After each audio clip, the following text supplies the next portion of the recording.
मेरे प्रिय शिष्यों, आप सभी का एक बार फिर से स्वागत है आपके अपने चैनल एक्सपी क्लासेस में। मैं चेतन प्रताप आज आपके लिए लेकर आया हूं बहुत ही अच्छा टॉपिक।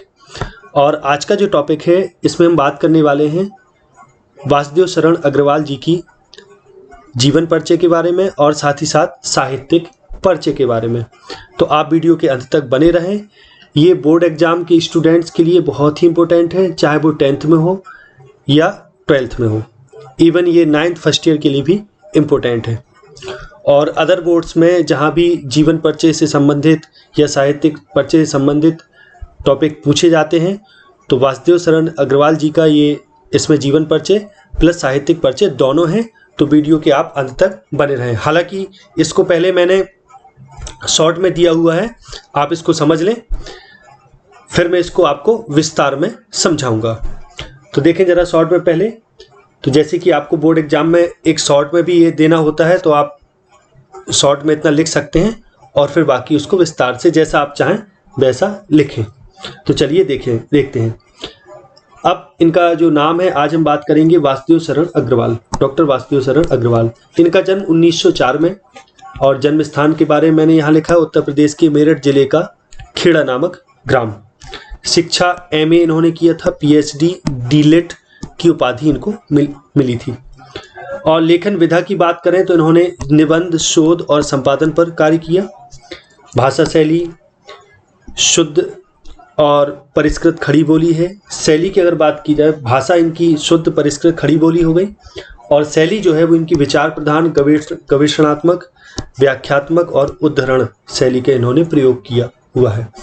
साहित्य में अगर पहचान की बात की जाए तो ये निबंधकार, शोधकर्ता, संपादक के रूप में प्रख्यात थे। साहित्य में अगर स्थान की बात की जाए तो डॉक्टर अग्रवाल जी का जो स्थान है साहित्य में वो एक निबंधकार के रूप में है और इनकी मृत्यु 1967 में हुई। तो इस तरीके से ये जो मैंने आपको दिया हुआ है ये समराइज है इनका। कहने का अर्थ है ये बड़ा शॉर्ट में समरी है इनके जीवन परिचय की और साहित्यिक परिचय की। अब इस पर विस्तार से बात कर लेते हैं। तो गौर से आप सुनिएगा। आप चाहें तो इसको नोट भी कर सकते हैं या इसको समझें या वीडियो को 2-3 बार देख लें, सुन लें इसको, तो आपको कंफर्म हो जाएगा। तो पहले जन्म पर बात करते हैं। तो भारतीय संस्कृति और पुरातत्व के विद्वान वासुदेव शरण अग्रवाल का जन्म 1904 में उत्तर प्रदेश के मेरठ जिले का जो खेड़ा नामक ग्राम है वहाँ हुआ था। अब बात करते हैं अगर इनकी शिक्षा की, तो इनके माता पिता चूँकि लखनऊ में रहते थे इसलिए जो इनकी प्रारंभिक शिक्षा हुई वो लखनऊ में ही पूरी हुई। इन्होंने पाली भाषा, संस्कृत भाषा, अंग्रेजी भाषा, इन सभी भाषाओं पर बहुत अध्ययन किया। इनके साहित्य भी पढ़े और लखनऊ विश्वविद्यालय में इन्हें पाणिनीकालीन भारत इस पर इन्होंने शोध किया। यानी पाणिनी एक व्यक्तित्व रहे हैं बहुत पुराने प्राचीन भारत के, तो उसी पर इन्होंने कहा है कि पाणिनीकालीन भारत ये इनका शोध का विषय रहा। तो इस पर इन्हें लखनऊ विश्वविद्यालय में ये इनका शोध प्रबंध था, तो इस पर इन्हें PhD की उपाधि प्रदान की गई और DLET की उपाधि भी इन्हें दी गई। अब प्राचीन भारतीय संस्कृति और पुरातत्व का इन्होंने गहन अध्ययन किया और इन क्षेत्रों में ये परम विद्वान माने जाते थे। भारतीय संस्कृति और पुरातत्व इनका मुख्य विषय रहा। ये काशी विश्वविद्यालय के जो भारतीय महाविद्यालय था, इसमें इन्हें पुरातत्व एवं प्राचीन इतिहास विभाग में इनको अध्यक्ष बनाया गया। यानी काशी विश्वविद्यालय के जो भारतीय महाविद्यालय था, यानी काशी विश्वविद्यालय से संबंधित जो भारतीय महाविद्यालय था, उस महाविद्यालय के पुरातत्व एवं प्राचीन इतिहास विभाग में, पूरा समझिए, पुरातत्व एवं प्राचीन इतिहास विभाग में इनको अध्यक्ष बनाया गया और दिल्ली के राष्ट्रीय संग्रहालय के भी ये अध्यक्ष रहे। अब इनकी साहित्यिक सेवाओं पर बात करते हैं। साहित्यिक परिचय तो इसको समझिए। हालांकि अभी तक जो मैंने इनका दिया वो जीवन परिचय है। अगर जीवन परिचय में हम एक बात और जोड़ें कि इनकी मृत्यु कब हुई, तो 1967 में इनकी मृत्यु हुई थी। अब जैसे कि आपको टेबल में आप देख चुके होंगे, इसको स्क्रॉल कर लीजिएगा, इसको देख लीजिएगा अच्छे से। 1967 में इनकी मृत्यु हुई अब बात करते हैं इनकी साहित्यिक सेवाओं की। तो डॉक्टर अग्रवाल ने निबंध रचना, शोध और संपादन के क्षेत्र में विशेष योगदान दिया। यानी जो इनकी साहित्य में सेवाएं रही वो 3 क्षेत्रों में रही। निबंध रचना में विशेष रहे, शोध पर विशेष रहे। तो शोध जो इनका था वो पाणिनि कालीन भारत, ये उनका शोध प्रबंध था, यानी शोध का ये मुख्य विषय था। और संपादन के क्षेत्र में इनका विशेष योगदान रहा। तो अब कृतियों की अगर बात करें, इनके साहित्यिक सेवाओं के अंतर्गत इनकी कृतियां क्या क्या रहीं, तो पहले हम बात करते हैं निबंध संग्रह। तो निबंध संग्रह कौन कौन से रहे इनके, तो पृथ्वीपुत्र, कल्पलता, ये मैं नाम बोलते जा रहा हूं, आप चाहें तो इनको नोट करते जाएं, या नोट ना भी करना हो तो वीडियो को 2-3 बार देख लें, कंफर्म हो जाएगा। पृथ्वीपुत्र, कल्पलता, कला और संस्कृति, फिर इसके बाद कल्पवृक्ष, भारत की एकता, माता भूमि, बागधारा आदि, ये इनके निबंध संग्रह रहे। अब शोध की अगर बात की जाए, चूंकि इन्होंने 3 विधाओं पर कार्य किया, निबंध संग्रह, शोध यानी निबंध लेखन में, निबंध रचना में, शोध में और संपादन के क्षेत्र में। तो अब शोध की बात करें तो पाणिनि कालीन भारत, ये इनका शोध प्रबंध था, यानी इस टॉपिक पर इन्होंने शोध किया, जिसके लिए इन्हें PhD की उपाधि दी गई थी।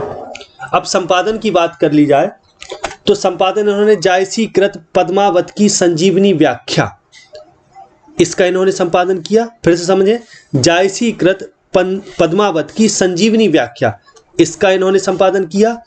बाणभट्ट के हर्षचरित का सांस्कृतिक अध्ययन, फिर से समझे, बाणभट्ट के हर्षचरित का, जो बाणभट्ट ने हर्षचरित लिखा था उसका सांस्कृतिक अध्ययन जो था, यानी फिर से समझे इसको, बाणभट्ट के हर्षचरित का सांस्कृतिक अध्ययन, इसका इन्होंने संपादन किया। इसके अलावा इन्होंने पाली, प्राकृतिक और संस्कृत के अनेक ग्रंथ थे, उनका भी संपादन किया। कई अनेक ग्रंथ इन भाषाओं के रहे जिनका इन्होंने संपादन किया।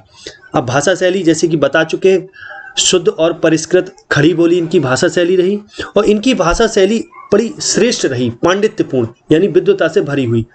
और इनकी अगर यानी जो भाषा रही वो इनकी शुद्ध और खड़ी बोली इनकी भाषा रही, जिसमें बड़ा इन्होंने पांडित्यपूर्ण ढंग से भाषा का प्रयोग किया। अब शैली पर अगर बात की जाए, ये तो रही भाषा, खड़ी बोली भाषा रही।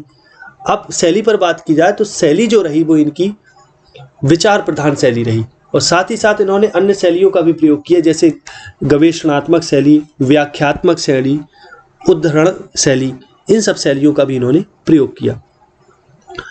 तो अगर अब बात की जाए साहित्य में इनकी पहचान क्या रही, तो साहित्य में इनकी पहचान निबंधकार के रूप में, शोधकर्ता के रूप में और संपादक के रूप में रही। अब बात करते हैं हिंदी साहित्य में इनका क्या स्थान था। तो डॉक्टर अग्रवाल हिंदी साहित्य में पांडित्यपूर्ण और सुललित निबंधकार के रूप में प्रसिद्ध हैं, और पुरातत्व और अनुसंधान के क्षेत्र में इनकी समानता कर पाना कठिन है, क्योंकि पुरातत्व और अनुसंधान के क्षेत्र में इनसे बढ़ के कोई नहीं था। उन्हें एक विद्वान टीकाकार के रूप में भी जाना जाता है, यानी इन्होंने कई चीज़ों पर टीका भी लिखा, और कई साहित्यिक ग्रंथ रहे जिनका संपादन भी किया। तो इस प्रकार से वासुदेव शरण अग्रवाल जी का जीवन परिचय प्लस साहित्यिक परिचय यहीं समाप्त होता है। आशा है ये वीडियो आपको बहुत ही पसंद आई होगी, तो इस वीडियो को लाइक ज़रूर करें और अधिक से अधिक इसको शेयर करें। आगे अगले वीडियो में मिलते हैं, तब तक के लिए नमस्कार, जय हिंद, जय भारत, वंदे मातरम।